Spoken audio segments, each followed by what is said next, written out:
Lewis, but instead of making shoes, he's actually making Geek's cobbler. Yeah, Lady Death, and then a handful full of amazing things. Check it out. Go check it out.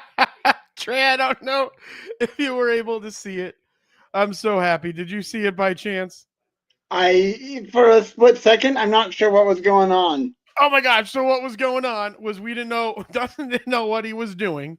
It is now my favorite thing that I own. Hold on, let me see if I can throw up a picture of it. It was Dustin accidentally unplugging the camera and then turning his camera on. Here, let me see if I can pause it. Let me do this. Okay, I actually figured it. Yeah, that's what I saw. Okay, hold on. Let me see if I can get to the pause. Where the pause is at. Okay, so hold on. We're here. It happens, right? Like all right, Dustin's gonna come in a second. Shoes, he's actually making Geek's cobbler. Yeah, Lady Death, and then a handful full of. All right, he's coming. Okay. Oh, there's Dustin. I don't know if you can see it, Trey. I wish you could see it. It's the best thing ever. I got a copy of it. And we are going to use it all of the time. I got a screenshot of it, turned it into an image, and we're going to use that picture of Dustin on everything that I do moving forward. But anyway, everybody, thank you so much for joining into another Age of Radio Mercury, your home for podcasting and other pop culture news. We are super, super excited for today's show. We have all kinds of news that we will be going over. But before we do that, we're going to talk about a few things. In today's news, we do have some updates on Airfest. I'm going to go over some of the Apple news. Apple did put up a lineup. I want to hear Trey's thoughts on that. It also looks like Nintendo is bringing back the Virtual Boy for the most part, which I thought was really, really interesting, especially the way that they're doing it. I thought was fantastic. And then we're going to talk about some other news, and some of that other news is that Xbox is now bringing games to your car, which I thought was really, really interesting. So I'm really excited for the lineup of news that we have. Again, my name is Jeremy Quintanilla. I'm the host of Age of Jeremy and the host of Mercury, which is what you're watching right now. And this is my co-host, Trey. I haven't talked to Trey in a few weeks. So, Trey, I want to see how you are doing, sir. Oh, I'm doing amazing. Started up a new content type on TikTok. Been playing Donkey Kong Bonanza. My mom got it for me for my birthday. Oh, nice. Oh, Trey, when was your birthday? I missed it. Oh my God. I'm a horrible person. No, you didn't, but you don't need to worry about it. It's on Monday. Okay, I didn't miss it. So everybody who's watching this, remind me that I have to do something for Trey's birthday. No, I love birthdays. Trey, how old are you going to be? I'm going to be a double number. I'm going to be 33. You're going to be 33. And when you said double number, I was like, haven't you been a double number for a long time? But you mean like a double number, like the same number. Yeah. Yeah, that's really good. Well, Trey, we haven't been together in 2 weeks. For anybody who's out there that didn't know, last week I had one of my other businesses, 3-2 Warrior Academy. We had our Revive, which is a spiritual retreat that we do.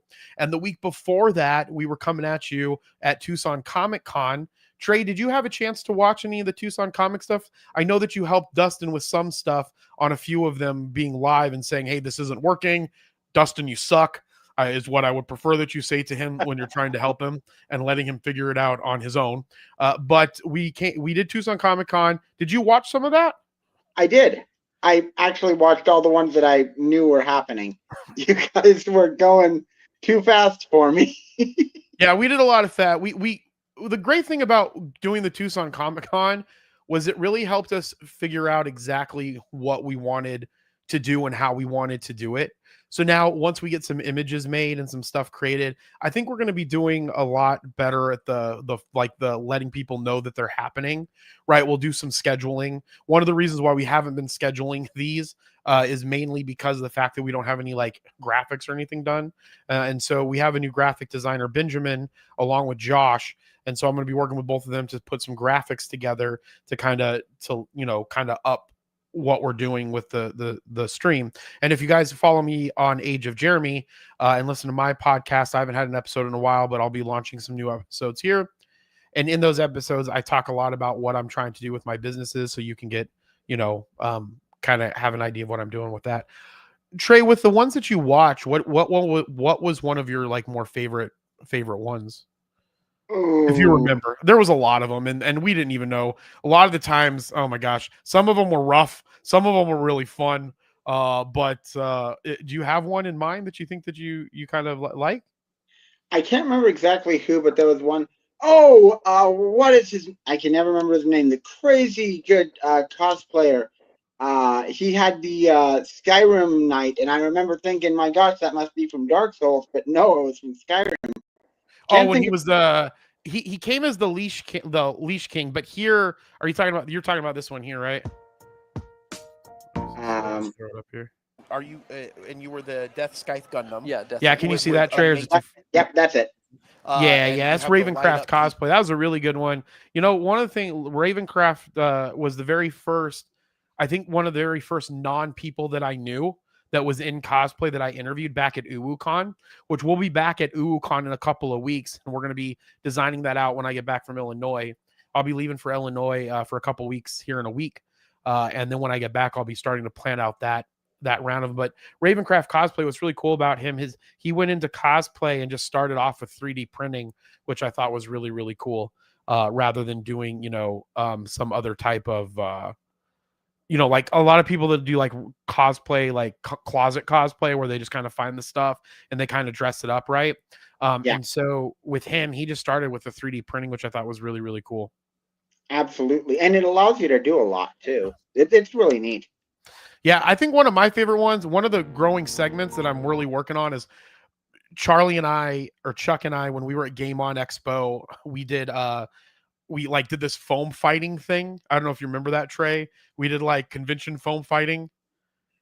So with that, we like had all this conversation about foam. So I was really excited to hear from Husky Hubby Cosplay that they do like this foam work.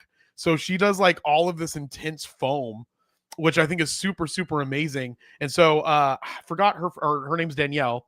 Danielle is going to be at UwuCon, and I think I'm going to try to do a whole foam segment with her and try to make foam like a main topic that we talk about moving forward in all capacities of foam. So I might need your help to do some foam research. Sure, no problem. I'll have to check this video out. I love Full Metal Alchemist, and looks like somebody's playing Alphonse. Yes, it was her husband. So her and her husband have a cosplay channel together. What did I say it was? Husky Hubby Cosplay, and he did Alphonse, Like and our so she kitchen made knife this set entire has an outfit out. integrated little sharpener, Yes. and I use that. That's really cool. Yeah. So okay, so what kind of So, material? and which is good because I was like, "Where's this guy from?" Because you keep telling me to watch Full Metal Alchemist. I need to. In fact, Trey, you're going to be really disappointed in me because I have not watched hardly any Bleach this month because I've been going hard in so many things. Yeah, I can understand that. Believe it or not, I started watching the new season last week because I was like, I've got 3 days left before the. We'll get to that when we get to the community stuff, but yeah. Yeah, absolutely. I will say one of my favorite things that we did was being able to set up this Mario Kart segment. Oh, train. All right.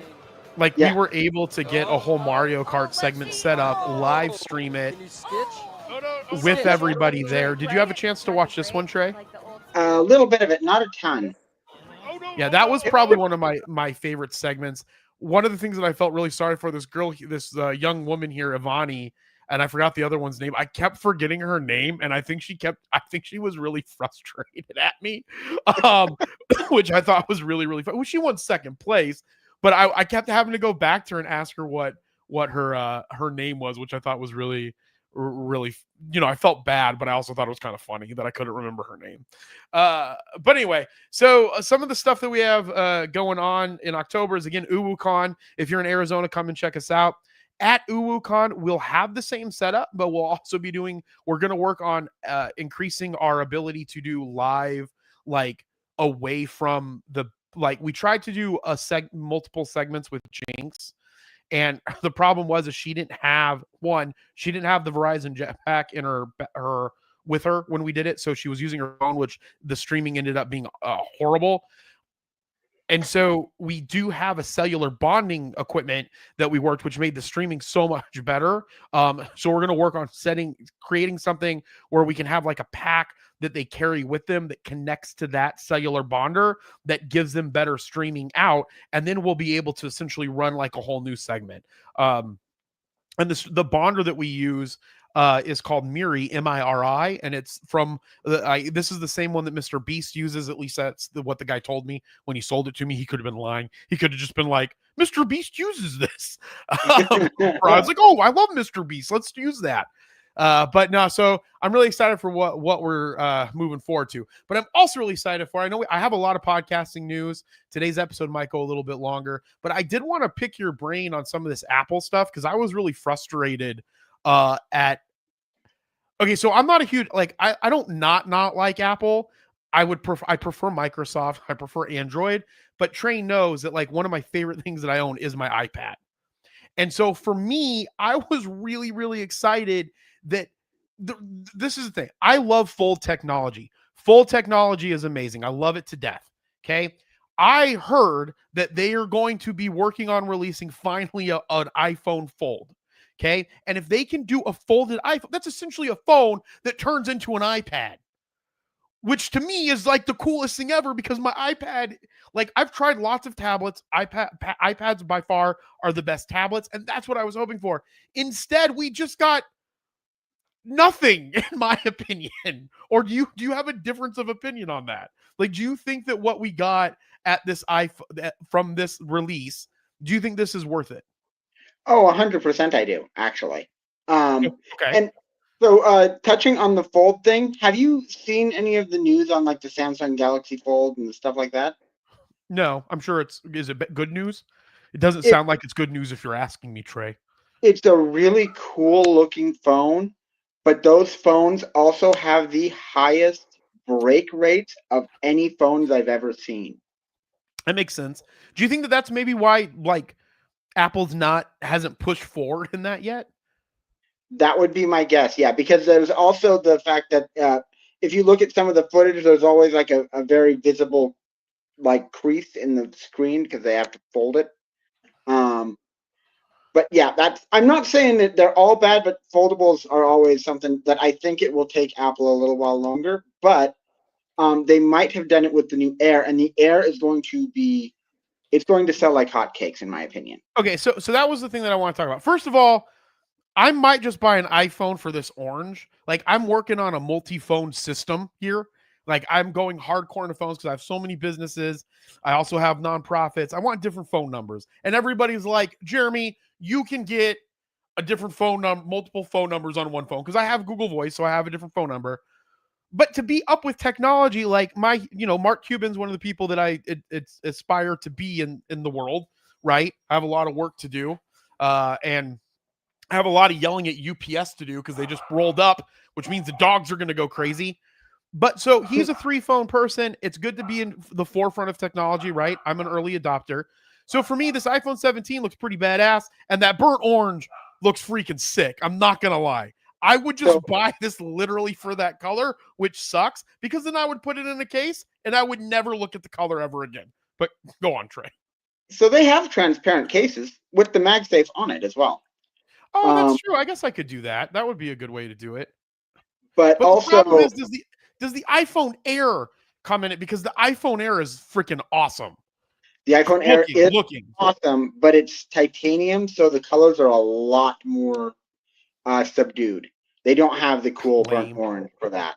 However, the Pro has some of the best specs and a flipping like vapor chamber. I am a sucker for what the iPhone 17 Pro looks like.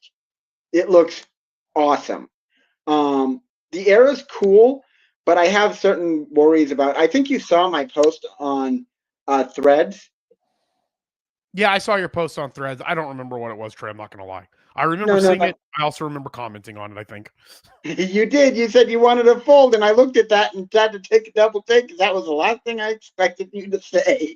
Because it's literally an iPad that's also my own phone, like a phone iPad. That is, to me, the greatest thing that they could possibly make, and I want it so much. Because it also reminds me of when Microsoft Surface was going to do their Surface regular like a smaller version of the Go, like it was like the Surface Duo, which was a failed phone. Like Microsoft shouldn't make phones. Like they should have learned that a long time ago. They're so far out of that market. They tried to do it with the Surface Duo and they failed at it. And so like the Surface Duo could have been awesome if they just made it like a regular Surface, but it could fold and put in your pocket, right? Right. And so that's what I feel like the iPad could be, or an iPad phone fold. It could be. I don't know how Apple would do it because they do different operating systems for both iPads and phones. Like they're both running on iOS, but they like configure things differently. Yeah, that makes sense. So I don't know how well that's going to. Like, I'm sure that's exactly what Apple will do when they get to it. It'll just take some time. But my problem with the Air that I'm worried about is all of the components are in that camera bump. That long, they're calling it a plateau. Oh, and that's how they're able to get it so thin, this part right here. Yeah, exactly. That means that the chip, the RAM, all of that is in that, which means that it is probably going to be prone to heating a lot. Oh, that makes sense. But I think that, I mean, they have a team of engineers. Maybe they thought of that. I mean, these all look cool. Is there anything different that the Air does, though? Like, have they made any, like, leaps in the products themselves, at least from the phones? So all three, like, so nothing specific that the Air does except being thin. The Air is the pretty one. But all three phones come with a new selfie camera that has a square sensor on it, which the way they did it is such a smart idea, and nobody's done it before. How many times, Jeremy, have you been trying to take a selfie with people, and you have to stretch your arm way out to the side and try and do that? Then I look all fat because it's all looking up at my body, and people can see how that I have 9 chins. But yeah, Well, I go. So what does it allow you to do? It allows you to take photos in both orientations without rotating your phone. Oh, that's really cool. And it will adjust. I'm not going to switch from Samsung because I said I'm a 3-phone guy, at least a 3-phone guy. I don't think after 3 phones, I think that's way too many phones. I might get this new iPhone when it comes out.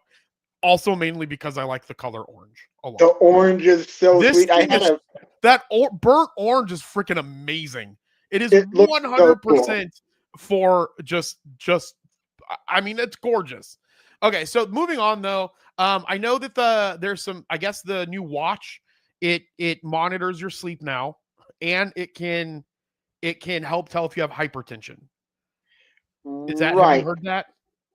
I have. And also, the older watches, I've got a Series 7, are also going to be able to do the sleep score thing. I don't know why they brought it up as like an Apple Watch 11 and SE and Series because 2 it's gonna be like an upgrade, and then it's gonna be on all the watches. Yeah, like a software upgrade. Yeah. Right. I guess they needed features. I think the watches are cool. I'm actually more excited for the AirPods though. Yes, and that's where I'm going right now because I'm actually probably going to get these AirPods because I don't think I thought that Android was able to do this now with or not Android, but the Google ones. I thought the Google ones were able to do this now, but I could be wrong. But it can now translate for you other languages in time. Is that correct? That is correct. It's from what I saw in the commercials, it's a slight delay, but it's like in.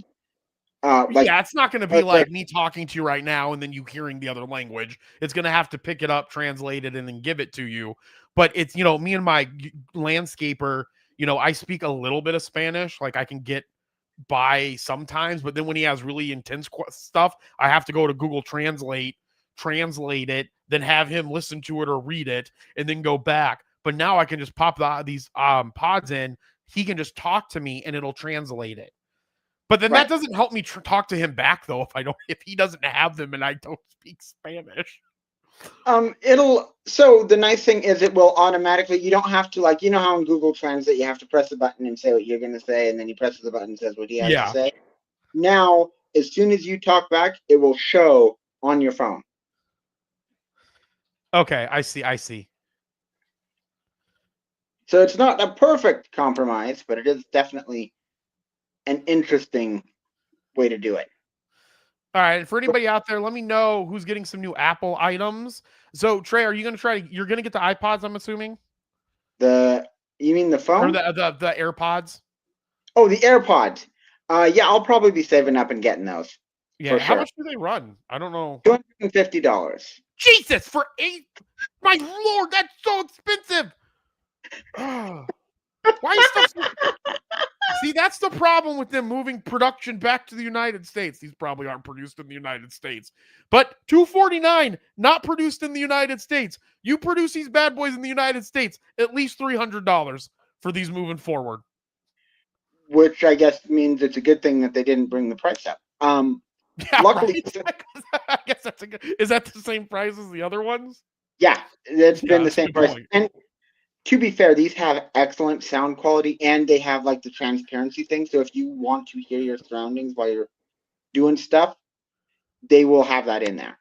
Yeah, I would say I made the switch over to Beats, which are by Apple now. And so I made the switch over to Beats. I got the pro athletic ones. Like, I'm not an athlete, but I break them so much because they fall out of my ears. So the pros have like the wrap around your ear. And I'll have to say I'm actually pretty impressed with them. They're really good. Like, they're pretty good. And I imagine that the same group in some capacity designing, I mean, maybe not, but I would imagine that these AirPods are going to have good quality. And I've always heard AirPods have good quality. So I think that'll be cool. All right, going into some podcasting news, as we are supposed to talk about podcasting, supposedly. I don't know if we actually do, but we're supposed to.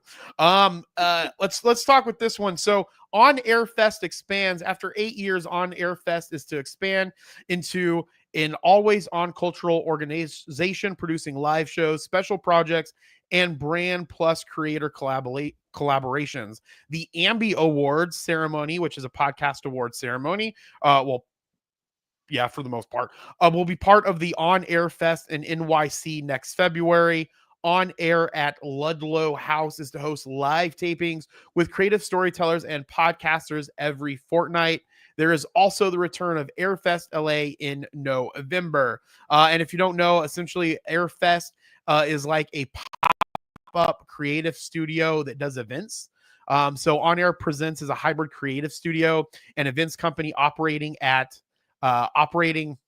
at the intersection of sound, story, and spectacle. We make content that lives beyond the feed, immersive, collaborative, digital, and in real life, which is what I think is really cool. So, like, for instance, On Air LA is going to be a podcast business summit. I'd love to get there. That's between them and Bloomberg. They have On Air Fest, which is in Brooklyn, the premier creator storytelling festival, which would be some great places for Mercury to try to get to as we increase this specific show around these types of events. And then a night of live storytelling On Air LA. I mean, Trey, would you be interested in doing any of these if we had unlimited money and could just go anywhere? Possibly. It depends. I'm always leery about like actual stuff, but it's always a good idea to get your name out there and to do the connection thing. So definitely, I would be interested. I just don't know if I would really want to. Can you elaborate more on weary about that kind of stuff? Oh, just conventions are usually very loud, very packed, very. Got it. Is that difficult with the seeing impairedness or just It's part difficult of it? because it's something else. It's not visual impaired related. It's something. Got it. No, that's cool. I'm gonna take a drink of coffee. Oh, look, there's Anderson Cooper looking all Anderson Coopery. On Air Presents ad. They also do Ad Week, which is a fun. If you're into advertising, definitely check out Ad Week. All right. Also, Independent Podcast Awards announces its short list. So again, the United Kingdom does an Independent Podcast Award show. Trey, we didn't watch it last year, but we went over the winners last year, didn't we? Or something like the winners of last year sometime? Or am I thinking of something else? Yeah, I think we did. All right. So there's so many different categories. There's best podcast artwork of the year, best podcast jingle of the year, best use of video, books, branded content, business, and money. I don't know where. Let's look at some gaming. Actually, you know what? I want to get your thoughts on. I'm gonna get your thoughts on the gaming ones. Do you listen to any gaming podcasts, Trey? A couple. All right, not this ones have Dice Company. Never heard of that. Dungeons and Dickheads sounds freaking amazing. We should all listen to Dungeons and Dickheads. Past Master, reshaping history with AI. That's kind of cool. The Apocalypse Players. I don't know what any of these are about. I'm assuming the Dungeons and Dickheads are a bunch of assholes or dickheads in this case that play Dungeons and Dragons. That would be my best guess. We also have, let's see, look at best music ones. Cassette culture. Trey, you grew up on cassettes, didn't you? I did. Did. Do you think it's weird that they're making a comeback? I kind of do, but I also kind of get it. So cassettes, like I had my mom, because I used to listen to audiobooks more than music. Yeah. So my mom, because I was very lucky. My one of my family members was in publishing, so I got some of the Harry Potter stories a little bit early. Oh, that's cool. I was very young, and my mom found me tangled up in cassette tape. Do you have a picture of that we can I put with your picture of Dustin? I don't. Ah, man, that would be the bee's knees, let me tell you. If we had that picture of you along with a picture of Dustin. Let's see what they have for true crime. Let's do science and technology, see what's up. Because these are all independent ones. And, again, we want to push a lot of independent stuff. 16 Sunsets, Glowing in Tech, Podcasting 2.0 in Practice, a step-by-step guide for podcasters and listeners, the Aspiring Psychologist podcast. That's weird. That's, I guess, is that science then? Is that it's a science and technology category? Is the Aspiring Psychologist then sciencey? Because it doesn't sound techy. No, it must be a science thing. That's really weird. Yeah, that is really with future skills. All right, everybody, go check this out. Go to Independent Podcast Awards. Check it out. Let me see. Does it say when it's going to be? Event tickets. Let's look at these event tickets in the UK. It looks like event. Does it even have a date here? It just says 7/15. Am I missing something? Maybe. I feel like they do everything like a year in advance. I feel like they are saying July 15th, but I don't know. That's weird. I know. Oh, no, we're moving on from this. We're not talking about this anymore. Maybe this is over. Maybe we missed the entire... It can't be over. We're not talking about this. We're moving on. We're going to YouTube. This is cool. Languages, I think the use of AI in language is going to be... I don't know. I think that's really cool to be able to, for a creator to create something and then be able to like push it out in different languages. YouTube is expanding its multi-language feature to more creators, allowing them to upload a new video in English in the US and allows viewers around the world to watch it moments later in their native language. The feature has been piloted for the past 2 years, and during the time, YouTube says creators uploading multi-language audio tracks to their videos saw more than 25% of their watch time come from views in the video's non-primary language on average. Based on that success, the company has also begun piloting multi-language thumbnails with a select group of creators, giving them the opportunity to add localized thumbnails based on a viewer's selected language. Chef Nick Giovanni, who has been a part of the pilot and has viewers in Spanish, Turkish, Vietnamese, Russian, Arabic, and other languages, says he averages viewers in more than 30 languages per video. And this is a quote: "It lets me share these food videos with people that otherwise may not be able to enjoy my videos. So yes, the visuals are there, the food is there, but if I'm speaking in English and you speak any other language," which makes a lot of sense given 80% of the world doesn't speak English, which, to time out for a second, that's actually a pretty large amount of the world doesn't speak English. If 80%, that can't be right. You think that's true, Trey? 80% of the world doesn't speak English? That seems particularly high to me, but I guess it would have to be. Well, anyways, 80% of the world doesn't speak English. Then it allows me to share it with so many people out there.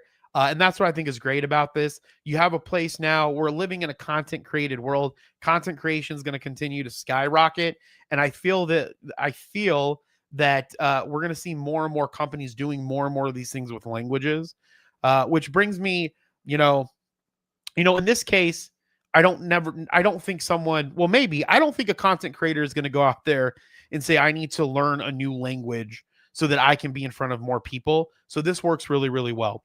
In the case of the AirPods, Trey, what are your thoughts? Do you think that with the technology of the AirPods being able to receive the different, to be able to speak easier to people in different languages, do you think that's going to stop people from learning new languages? No, I really don't. Some people are really going to want that ease of actually immersing themselves in the culture. And some people are going to feel like these don't get close enough, because as good as these machine learning models are, like some of these, like I was learning Japanese for a while. Yep. That language.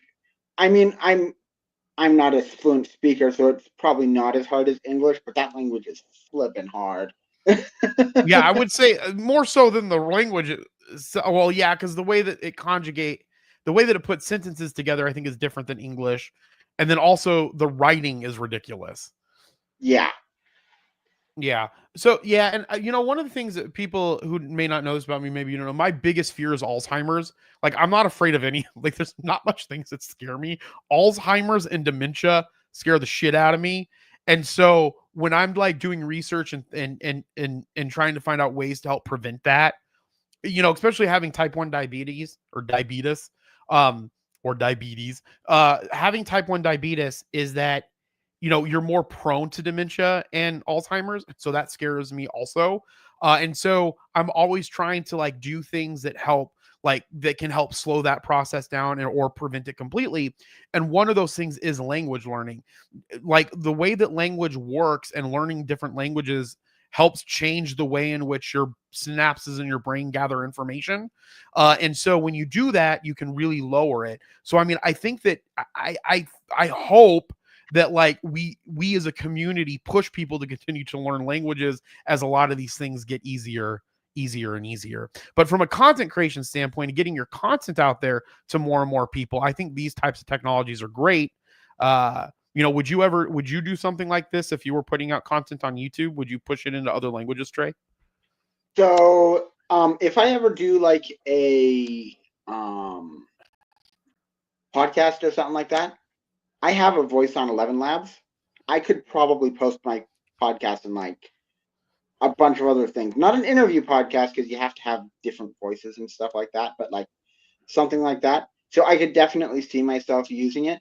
Although it also makes me think of, my gosh, it's getting more and more to the point where if you want to have a good YouTube channel, you need a full team. Oh yeah, I mean, and even too, like I was thinking about this with our channel. Like, there's so many cool ideas that I had. I have no idea how to like physically do any of them.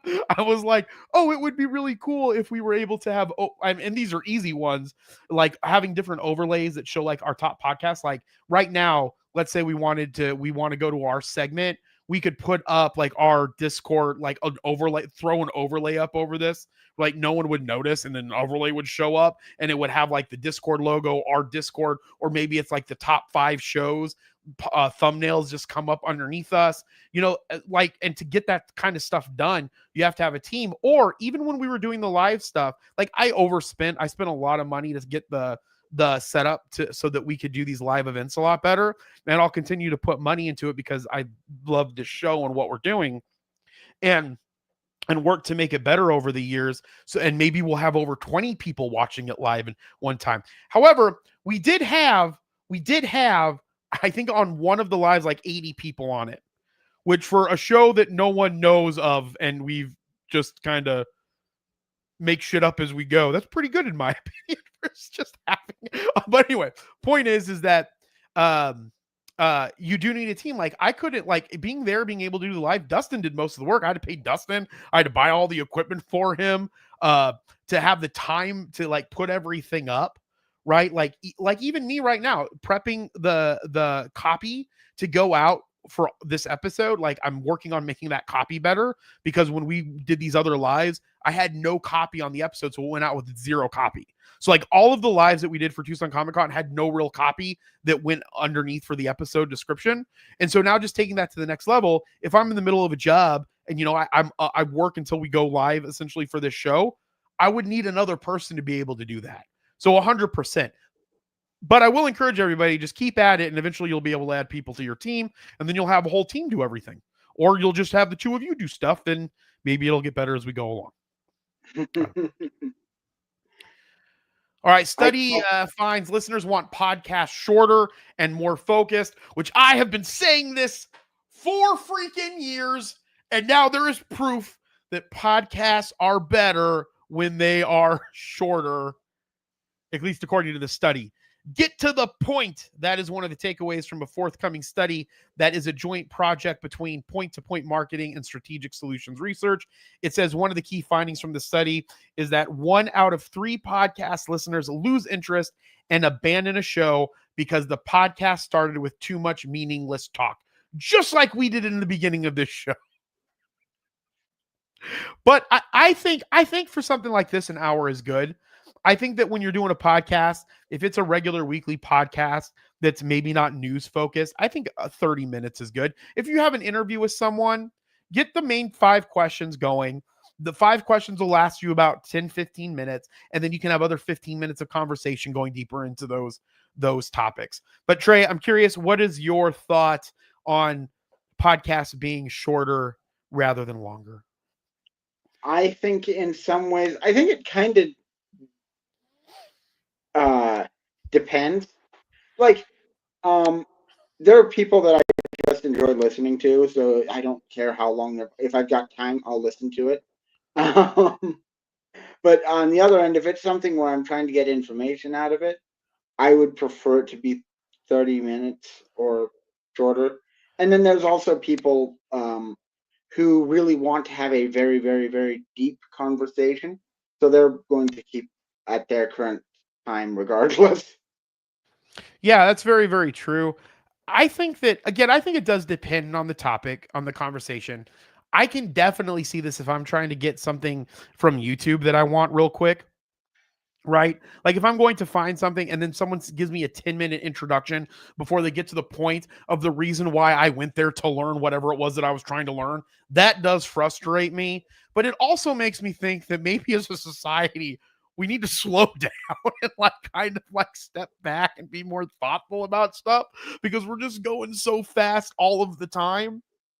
3 out of 4 listeners want the podcast host to either dive right into the main topic or at least keep the chit chat short, according to Hal Rude, a partner with Strategic Solutions. He says that similar to what they see in their radio broadcast research, a fast start is critical for podcasters and broadcasters alike. A quick way to grow along with marketing is simply raising the bar on your product execution, which I think is very, very true. You know, a lot of the times when people are doing the podcast, especially when they're just starting out, they're not really coming up with full like show topics, right? Like in a thing, they're just going on there, they're talking with their friends, they're trying to figure it out. Some people will follow them. I get it. Point-to-point marketing CEO Tim Bronsel says another key step is right sizing a podcast, blaming execution errors for shows that are leaking audiences. So like 75% dive into the main topic, right?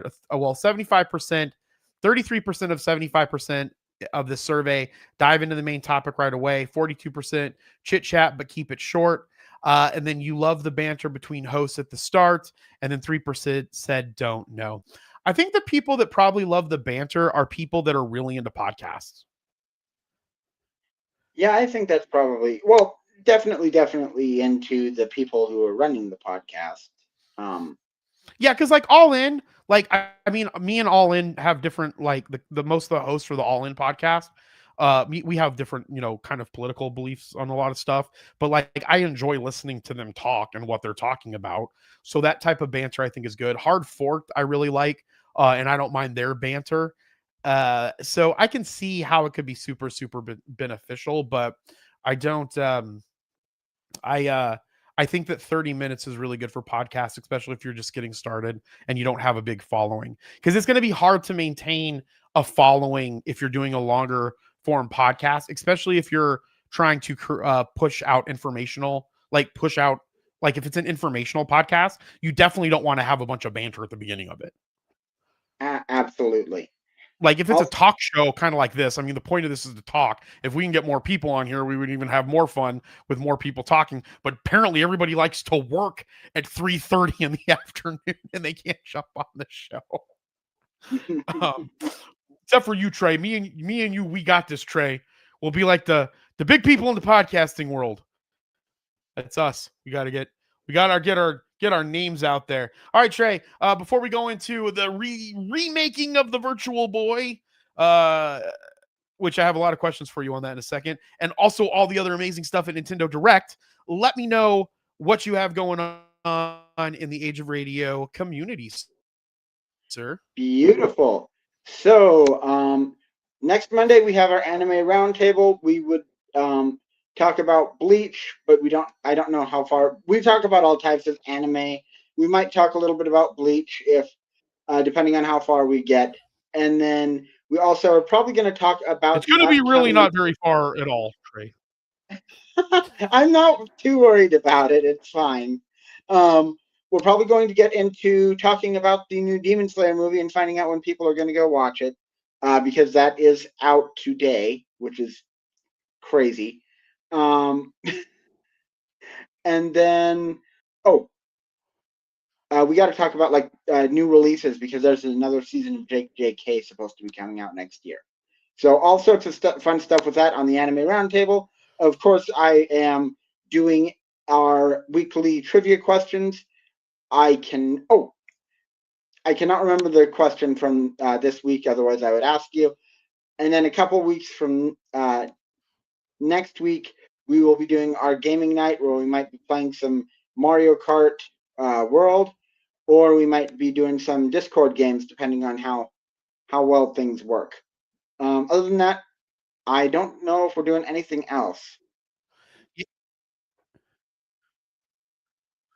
No, that should be good. And my internet's being garbage. I think I'm just going to use the cellular bonder in my own house, and we'll have better internet connection than whatever the hell's going on with this Cox internet connection. Because Cox Communications, I loathe you so much, and one day I hope to crush you.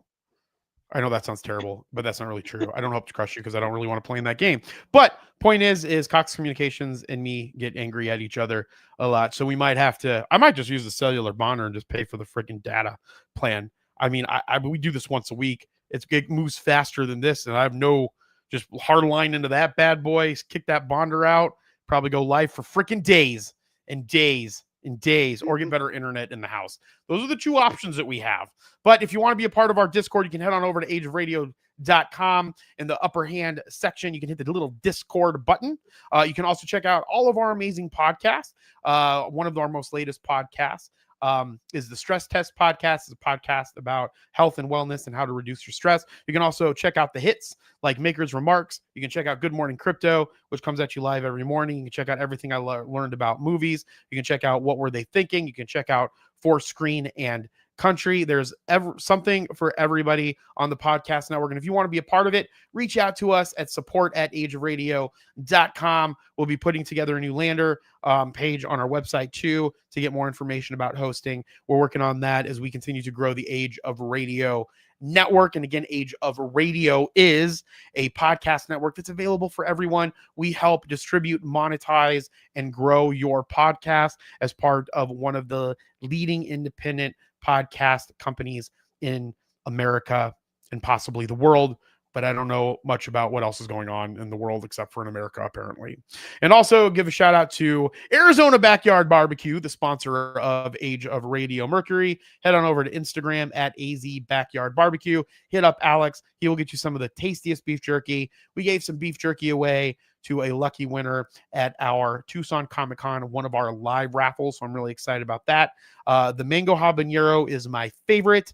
Trey, I know you haven't had Arizona Backyard Barbecue beef jerky, but do you eat beef jerky at all? Even with all the hunting you do in Montana, someone in your family has to make beef jerky.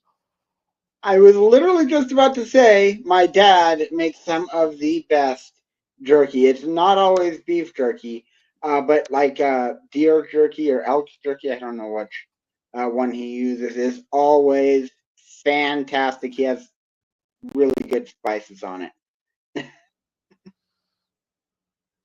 Yep. Yeah. No, I bet you it's amazing, especially when it's caught Are you still yourself. there? All right, guys. Hopefully the internet's holding up here as we move into this amazing, amazing thing that I found out that is happening right now.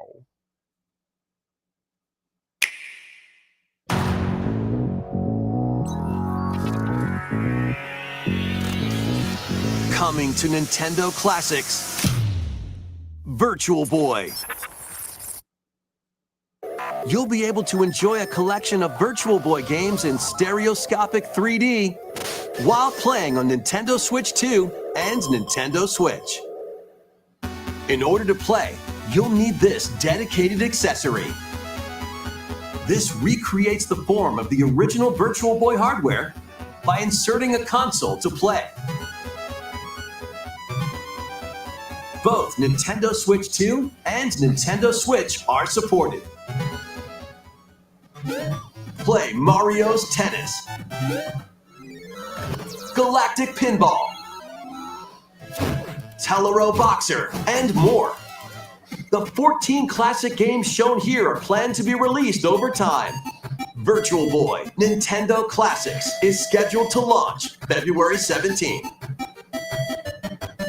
The dedicated accessory needed to play Virtual Boy Nintendo Classics will be available in the future. All right, this is the most exciting thing that has ever happened in my entire life because I had a Virtual Boy when I was growing up, and the fact that they're remaking the hardware and you just slot in a freaking Nintendo Switch is freaking amazing. Trey, did you have a Virtual Boy?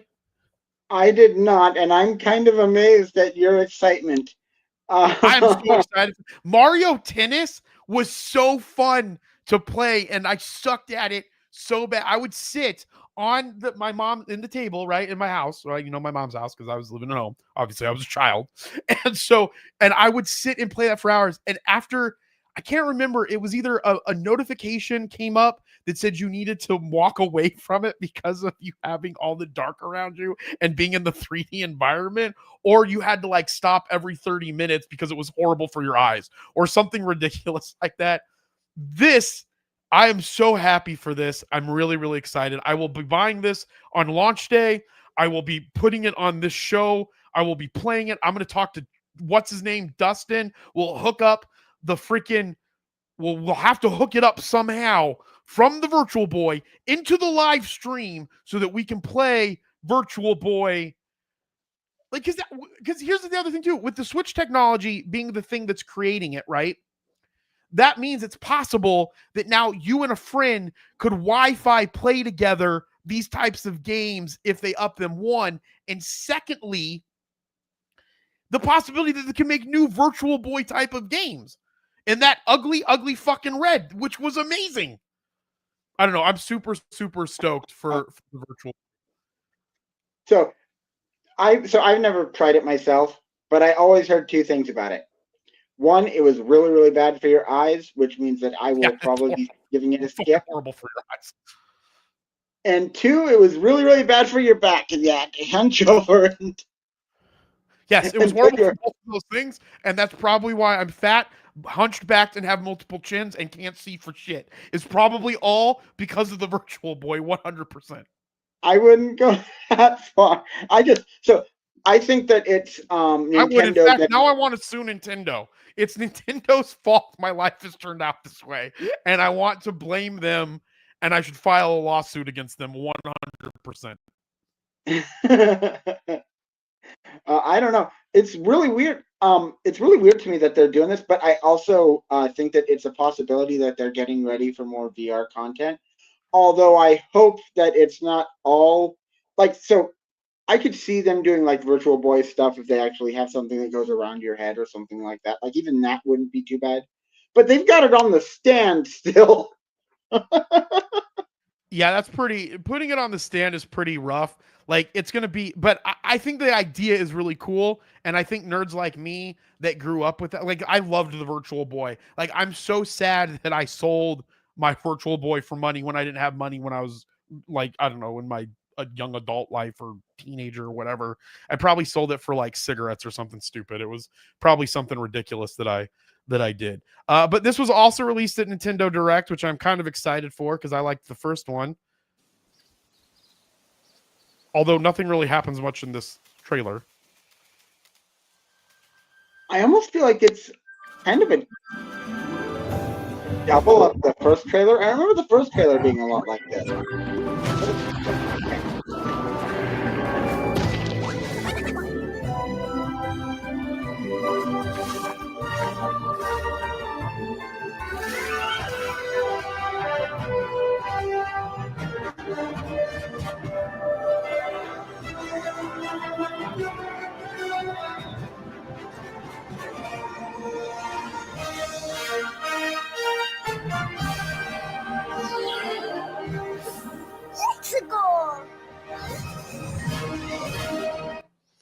All right, well, that had some epic music, that's for sure.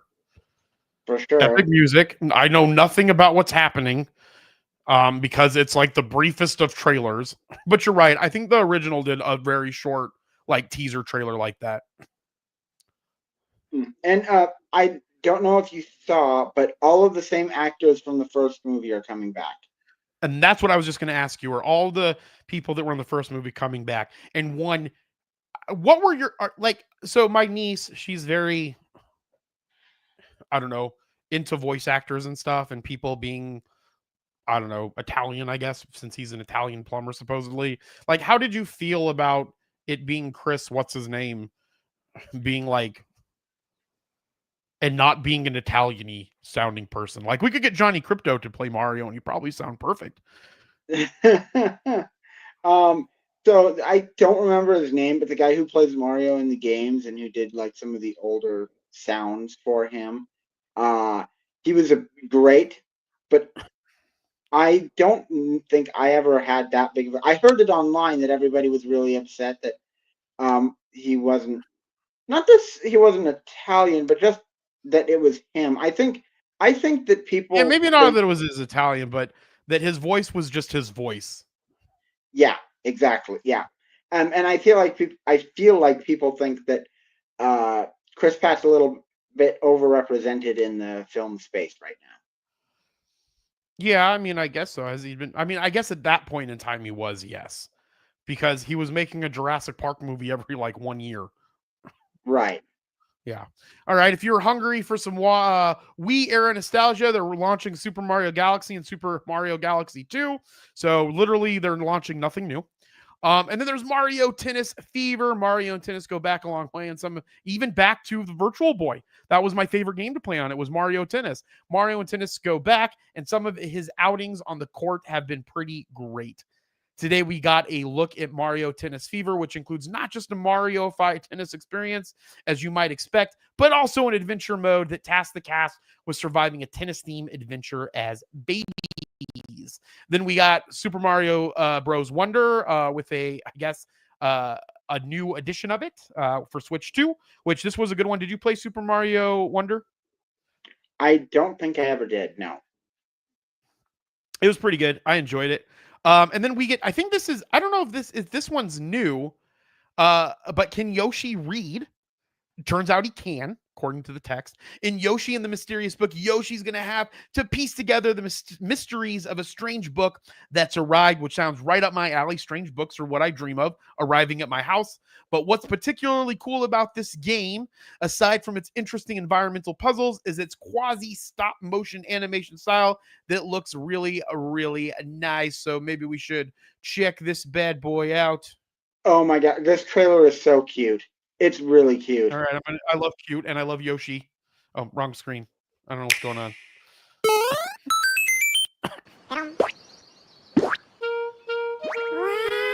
One day, on the island where Yoshi and his friends live, a talking book named Mr. E suddenly falls from the sky. It looks like the book has information within its pages about unusual creatures. But it can't actually see what's written down. So Yoshi jumps in to help investigate. First, let's study this flower-like creature.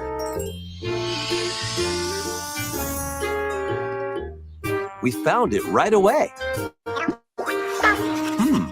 It tastes kind of sweet. You can carry this creature on your back. Touch flower buds with it, and they'll bloom.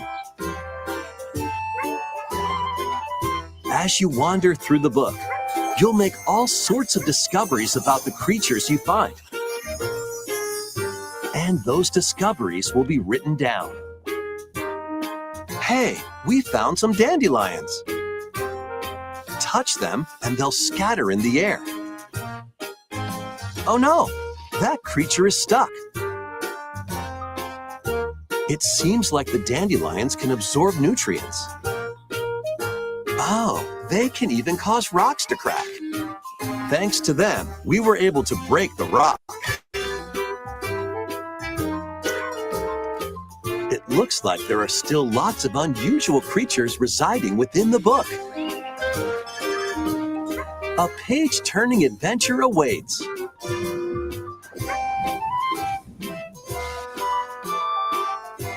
Yoshi and the Mysterious Book launches on Nintendo Switch 2 next spring.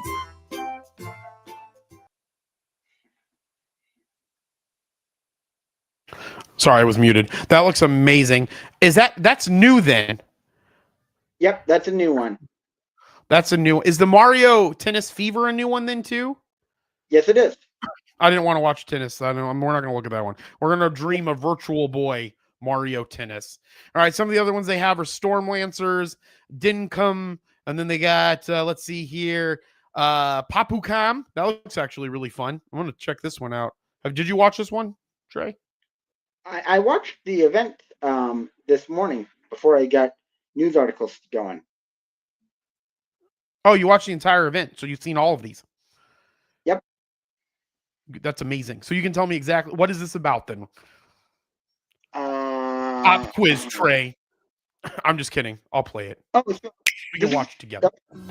Embark on a colorful adventure. Save a mysterious planet in the platforming adventure Popcom. Team up locally or online in this multiplayer-only game. On this planet, color is key. Attack enemies with the same color to defeat them. Each adventurer can only fire 2 colors, so you'll need to swap between them during battle. Timing is critical too. Work together to fire colors at the right time to overcome obstacles. You can also use items like shields to block lasers or drones to create platforms. Powerful bosses can be found at the end of stages. Team up to take them down. Additionally, in party mode, up to 4 pals can take on a variety of challenges together. A colorful co-op adventure awaits in Popcom, launching on Nintendo Switch this holiday.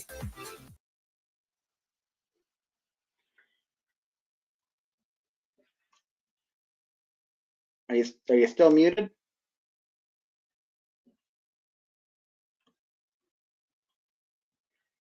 And I know you're there, Jeremy, but Yep, I you can't hear me, Trey, because I'm testing out muting myself through the Zoom so that if I cough, I'm not coughing. I can just go, and then no one will hear me. But I muted myself, and then I 100% forgot that I was muted. So my apologies. My sincerest apologies. All right, so that's Popcom. Oh, we got the Tamagotchi Life, not the Tamagotchi Life. So yeah, it was pretty cool. So we got all of those. We got all that stuff coming out. I think that's great. Head on over to Kotaku and Nintendo Direct September 2025 to check that out. Hands down, I'll probably get the Mario Galaxies. Probably will get Wonder. I probably will never play any of these games because all I do is work. So Trey, you're gonna have to play them vicariously through me. One day we got to play Mario Kart World. Yes, we do. We 100% do. All right. The other thing that We lost him. We lost you. Oh no.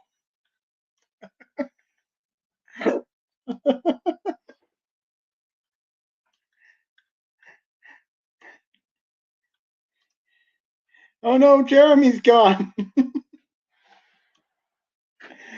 I hope his internet didn't cut out. I don't know how to control this thing. I'm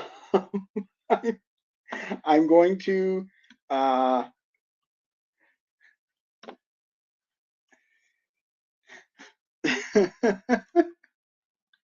I'm sorry, guys. I'm going to try and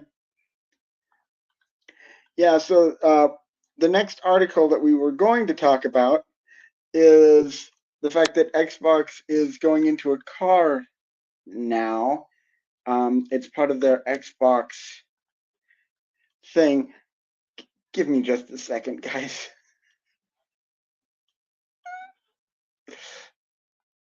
Oh, brother. I don't know. I sure hope you guys can still see me.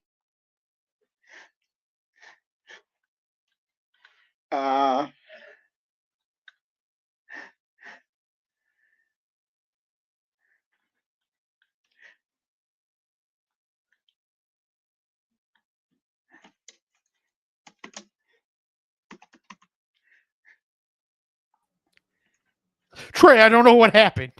Oh my God, you're back! Thank God. Oh my gosh, we dropped every person that was watching too.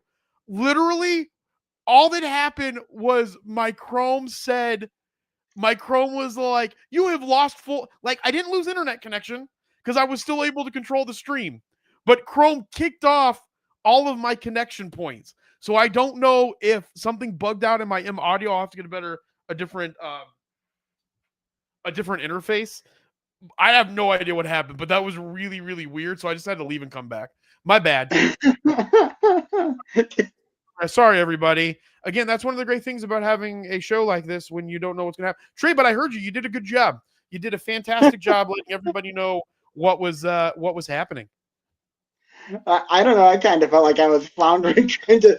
I was going Yeah, to I'm so Discord. sorry. I have no idea. That was really, really weird. All right, let's get back onto this because what I was going to say was, Trey, we should set up our Xbox stuff inside of our cars, and instead of driving our cars, we just play video games inside of our cars because that's exactly what Xbox is trying to do. Let me share the screen, guys. Give me 1 second here. My apologies.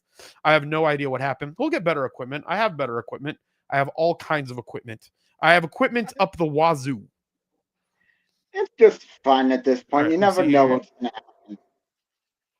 You never know what's going to happen. That's how this show started. We've been doing the show a long time, and no one ever knows what's going to happen on this show.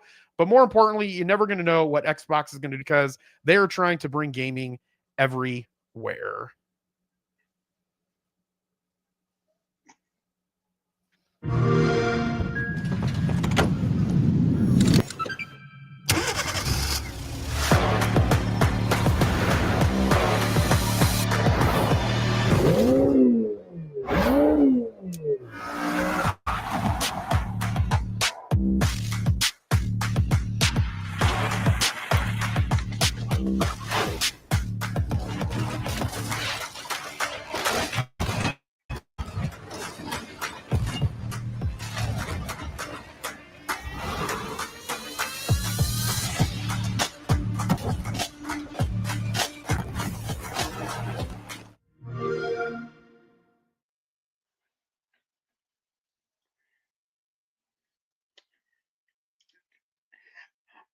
I'm just going to jump in here. I don't have kids, but even if I did, no way in hell.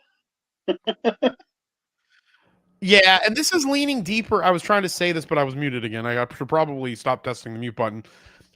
The thing about this is fine. Like, I get it. But Xbox is literally, I don't know what their plan is.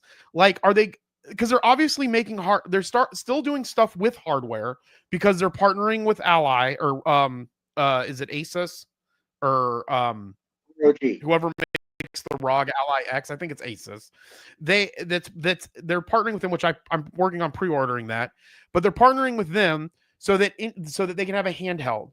They're making it which I think is smart. They're trying to push this everywhere to a screen, but I don't know. I think there's got to be some places where we're not always on screen time. Yeah, I completely agree with you there. Although, phones and stuff like that too. But and so back, we might have messed up here. Can you hear me? You're cutting in and out. I don't know if you're saying something, man. All right, can you hear me now? I can hear you now. I don't know if I'm saying anything either. Okay, good. Okay, so you said no way in hell you won't let your kids do it. So expand on that. I want to know, like, why? For one, because a lot of what I heard in like the titles of the article that I saw was kids can now play Call of Duty in the back seat. And if you want your kids to be kicking on the back of your seat, screaming at the top of their lungs, go right ahead.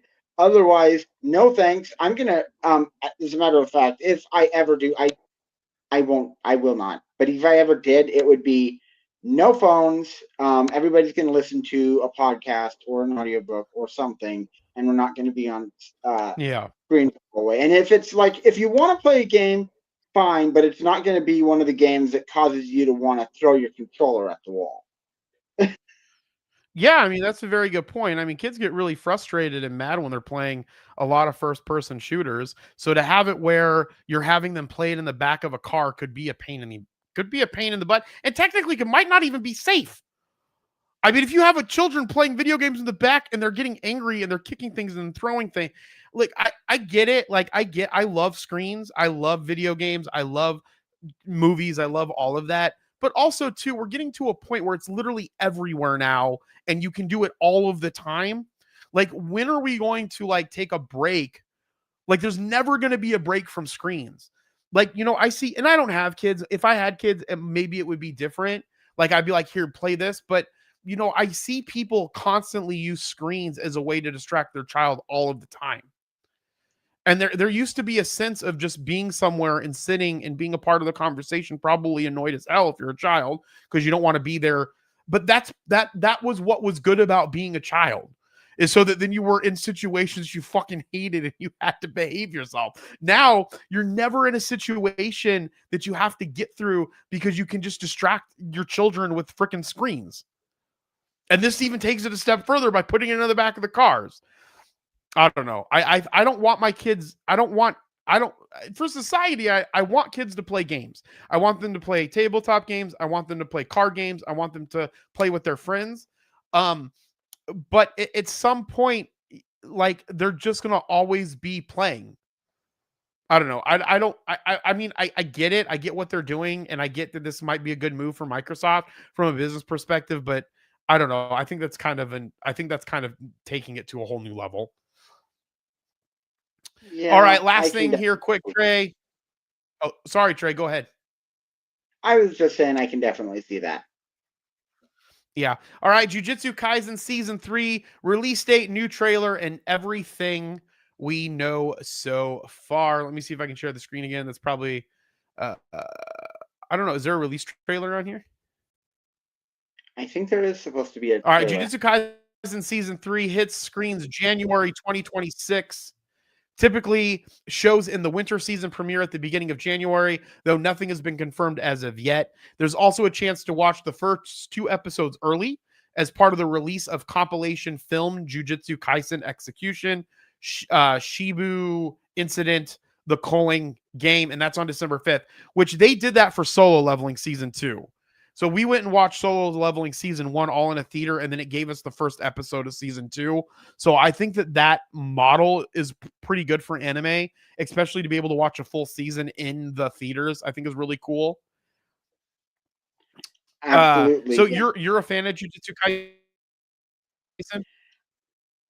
It has a bit of a bleaker view than I normally like, but other than that, like, the action and the choreography is very, very good. So I like it. Yeah, I'm gonna see if I can share this. I'm gonna see if I can share the screen, and then I'm gonna call Cox Communications and be like, "Hey, look, I need a whole separate internet connection that's stronger in the house, in this Did, specific room specifically." do you want to hear I'm gonna say something that specifically a lot during that conversation.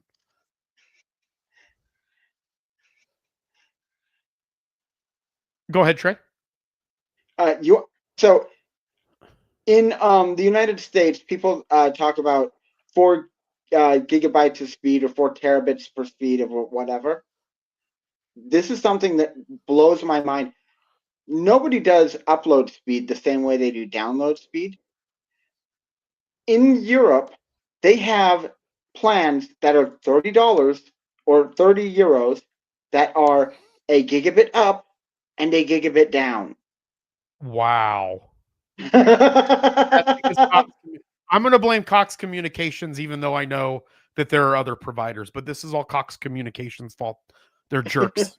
And if any of you work for Cox Communications or did in the past, Tom, if you're out there listening, specifically, Coach Tom, I want you to know that I don't support your involvement with Cox Communications. All right, guys, it looks like my internet, I don't know, something's broken.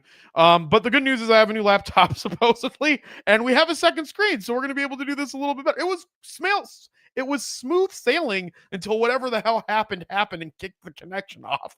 But I don't have a trailer. Head on over to gamesradar.com, Jujutsu Kaisen Season 3, if you want to see the trailer. Trey, maybe you can put these articles in the feed in Discord, and people can head on over there and get over to this article and then watch the Jujutsu Kaisen trailer. And with that, guys, I know we're at the end of the time allotment for the show for Mercury today. Trey, do you have any final thoughts, and where can people find you online? I don't really have any final thoughts. You guys can find me just about everywhere at Creator Trey.